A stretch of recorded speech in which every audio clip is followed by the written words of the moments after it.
অবশেষে তানজিদ হাসান তামিম এবং পারভেজ হোসেন ইমনের দুর্দান্ত ব্যাটিংয়ে বাংলাদেশে ভালো একটি পর্যায়ে চলে যায়, 196 রানের টার্গেট দেয়। কিন্তু শুরুতে এমন দুর্দান্ত ব্যাটিং বাংলাদেশ লাস্ট কবে দেখেছে সেটা হয়তো বা অজানাই থেকে যায়।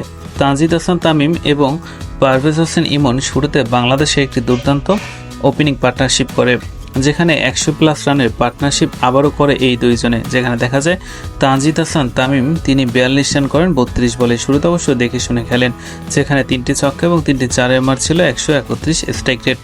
অন্যদিকে পারভেজ হোসেন ইমন তিনি 34 বলে 66 রান করেন, 4টি ছক্কা এবং 7টি চারের মার, 194 স্ট্রাইক রেটে।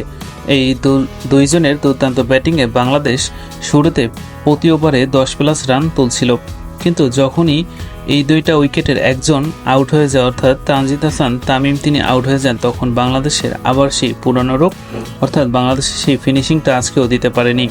তানজিদ হাসান তামিম এবং পারভেজ হোসেন ইমন আজকে যে খেলা দেখিয়েছেন তাতে বাংলাদেশের প্রায় 200 কাছাকাছি রান হওয়ার কথা, কিন্তু যখন তানজিদ হাসান তামিম আউট হয়ে যান 32 বলে 42 রান করে, ঠিক তখনই ছন্দপতন ঘটে অনেকটা। দেখা যায় পাকিস্তানের দর্শকদের মধ্যে উল্লাস, কেননা এই দুইজনে প্রায় 100+ পার্টনারশিপ করে যাচ্ছিলেন এবং প্রতি ওভারে 10 রান করে তুলতেছিলেন। কিন্তু পরবর্তীতে তাওহিদ হৃদয়, লিটন কুমার দাস এবং জাকির আলী অনিকের ব্যাটিং ফিনিশিং ব্যর্থতায় বাংলাদেশ 200+ রান করতে পারেনি।